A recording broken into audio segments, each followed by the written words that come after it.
Boa noite, eu cumprimento a todos com a graça e a paz do Senhor Jesus, amém? Eu quero compartilhar algo da parte de Deus que o Senhor ele ministrou em meu coração. Eu gostaria de compartilhar, que encontra-se no livro de Lucas, no capítulo 17, do 11 ao 19, que diz assim: De caminho para Jerusalém, passava Jesus pelo meio da Samaria e da Galiléia. E ao entrar numa aldeia, saíram-lhe ao encontro 10 leprosos, que ficaram de longe e lhe gritaram, dizendo: Jesus, mestre, compadece de nós. Ao vê-los, disse-lhes: Ide e mostrai-vos ao sacerdote. E aconteceu que, indo eles, foram purificados. Um dos 10, vendo que fora curado, voltou dando glória a Deus em alta voz e prostou-se com o rosto em terra aos pés de Jesus, agradecendo, e este era samaritano. Então Jesus perguntou: Não eram 10 os que foram curados? Para onde estão os 9? Não houve porventura quem voltasse para dar glória a Deus, senão este estrangeiro? E disse-lhe: Levanta-te e vai, a tua fé te salvou. O que o Senhor ele tem ministrado ao meu coração acerca dessa palavra é que a Bíblia vai dizer que Jesus, a Bíblia vai dizer que ele vai a Galiléia, só que ele vai a caminho de Jerusalém, só que a Bíblia vai dizer que ele passa por dentro de uma aldeia. Primeiro passo que a gente aprende que quando o Senhor ele tem algo preparado, já planejado, não importa onde você esteja, com certeza ele vai na sua direção. Quando ele tem algo para fazer na minha vida e na sua, não importa onde você esteja, ele vai na sua direção. E a gente vai entender, se a gente for olhar a parte geográfica para onde Jesus iria, existia um caminho mais curto, mas era necessário que ele passasse por dentro dessa aldeia, porque dentro dessa aldeia ficavam os leprosos. E o que acontecia? Quando a pessoa ali ela era diagnosticada com a lepra, ela era tirada fora do arraial, ela era levada para um lugar onde que essas pessoas conviviam com elas mesmas, porque elas não podiam conviver com a sociedade. E eles são afastados, são colocados dentro de uma aldeia, e justamente essa aldeia foi a aldeia onde que Jesus passou. E quando ele entra dentro da aldeia, não sei, a Bíblia não vai contar se aqueles homens um dia já tinham ouvido falar, mas certamente já tinham ouvido falar, porque se automaticamente eles olharam para Jesus já de longe e vieram na direção dele, porque alguém já tinha falado para ele: existe uma pessoa, um homem, o Filho de Deus, chamado Jesus Cristo, eles podem purificar vocês dessa doença. Então alguém já deve ter passado para eles, e quando eles se deparam que Jesus ele entra dentro da aldeia, eles vão ao encontro. É interessante que a Bíblia vai dizer que eles param de longe, porque existia uma lei que dizia, no livro de Levítico vai dizer que eles precisavam manter a distância de qualquer outra pessoa. Então eles cumprem com a lei, eles param de longe e eles pedem misericórdia por Jesus. E é interessante que Jesus ele dá uma resposta para esses leprosos. Diz o seguinte: ide e mostrai-vos ao sacerdote, porque automaticamente a única pessoa que poderiam avaliar aqueles homens para dizer se eles estavam purificados ou não era o sacerdote. Então Jesus manda se apresentar. Por quê? Porque Jesus já tinha liberado a cura. Jesus já sabia que no meio do caminho eles seriam purificados. E é interessante que a Bíblia vai dizer que eles vão quando eles estão indo a caminho. Só que eu comecei a refletir acerca de algo. E se aqueles homens que estavam ali, aqueles 10 homens que estavam ali, quando se deparam com a resposta de Jesus, porque eles acreditavam que ele tinha poder para curar ele naquele momento, poderia pôr a mão sobre eles e curar, só que eles poderiam pensar: poxa, mas por que eu vou me apresentar para um sacerdote, se o cara que pode me curar está na minha frente agora? eles poderiam duvidar, só que eles acreditaram que o que Jesus estava liberando era exatamente a cura. Só que eles, quando chegam ao meio do caminho, eles são purificados, só que desses 10, 9 deles talvez estavam preocupados com as suas famílias, 10, 9 deles estavam preocupados com as coisas que estavam pendentes, talvez eles estavam muito tempo dentro daquela aldeia e resolveram, e a partir dali, como eles olharam a sua pele e viram que estavam purificados, decidiram que eu tenho que ir em direção à minha família, eu preciso ver o meu filho, muitos anos que eu estou dentro dessa aldeia.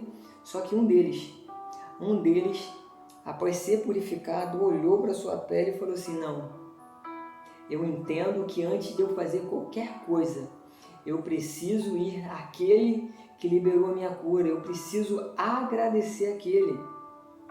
E a palavra que hoje eu venho compartilhar é uma palavra de agradecimento. Que esse homem, após ele receber a sua cura, ele entra dentro do seu interior, porque acredito eu que eles já viviam sobre uma tristeza profunda, talvez eles estavam num quadro depressivo, e a primeira cura que o próprio Jesus ele veio para liberar foi uma cura interna. Acredito que quando ele ministra que eles estão de frente, Jesus está liberando algo dentro deles. E esse homem, após receber isso, ele pensou: eu preciso agradecer. E a Bíblia diz que ele volta com aquela alegria, e ele volta e diferentemente de quando ele se aproximou de Jesus logo no começo, ele para aos pés de Jesus, porque ele entendia que ele já estava purificado, ele já entendeu que ele já tinha sido curado. E a Bíblia diz que ele volta glorificando, agradecendo, talvez cantando, entoando louvores, porque ele sabia que quem ele já tinha ouvido falar que poderia purificar ele dessa doença, tinha curado ele. Só que é interessante que o finalzinho do 16 vai dizer o seguinte, aí diz o seguinte: e este era samaritano. É interessante que Jesus ele vem para quebrar protocolo. Quando ele vai fazer menção sobre aquele homem que foi assaltado no caminho de Jericó, é interessante que ele coloca 3 figuras. Ele coloca uma figura de um sacerdote, um levita e um samaritano. O levita, talvez ele ficou pensando que ele estava atrasado, que ele precisava prestar um culto a Deus, ele precisava estar, porque o ministério de louvor talvez esperaria ele. O sacerdote, que hoje pode se considerar representar o pastor, ele vê aquele homem caído, ele pensou: eu não posso me atrasar, porque eu preciso ministrar a palavra, e não prestou os devidos socorro. E quando a Bíblia diz que vem um samaritano, que vê aquele homem, que dá os cuidados, que cuida das feridas e ainda leva para o hospital, Jesus está querendo quebrar protocolo, porque os judeus acreditavam que eles eram malditos. Segundo alguns estudiosos, vai dizer que quando dava 6 horas da manhã, os judeus estendiam as suas mãos em direção a Samaria e falavam: maldito seja os samaritanos. Pensa como Deus olhava para esse pessoal, porque era o povo escolhido. Mas o que Jesus queria mostrar para eles, que não poderia ter isso, que a salvação era para todos. Aí é interessante que em um outro momento, a Bíblia diz que Jesus tem sede, e ele vai em direção ao poço de Jacó, e ele encontra uma mulher. E quem era essa mulher? Uma samaritana. E ele pede água para aquela mulher, e aquela mulher ainda declara: como tu, sendo judeu, fala comigo, porque existia várias coisas que poderiam um homem não falar com uma mulher. E ele ministra uma palavra para aquela mulher crê e começa a compartilhar do amor de Deus.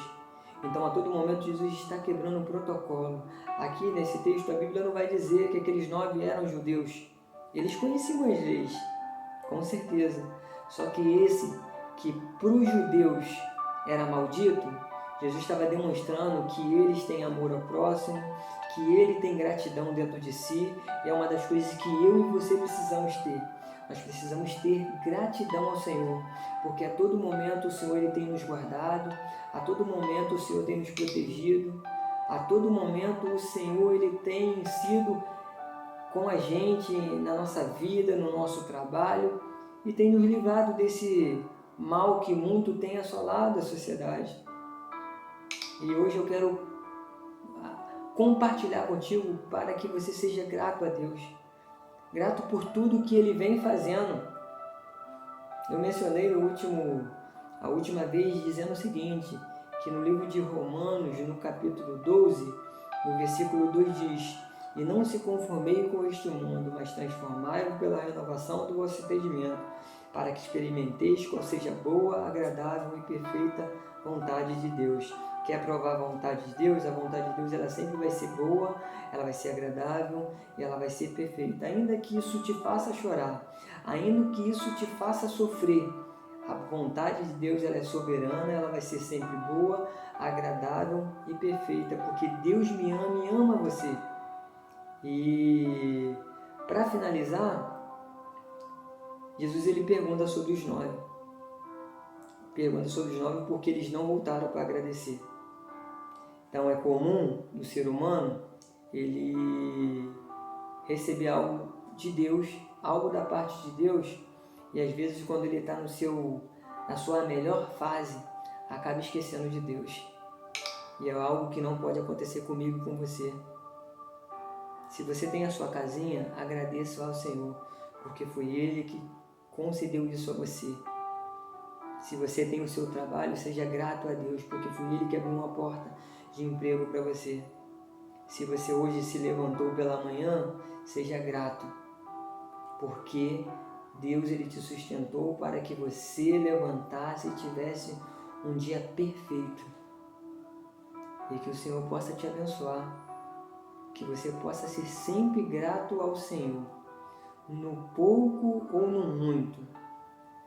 Você precisa em todo momento dar glória a Deus, porque Ele é digno de toda honra, de toda glória e de todo louvor.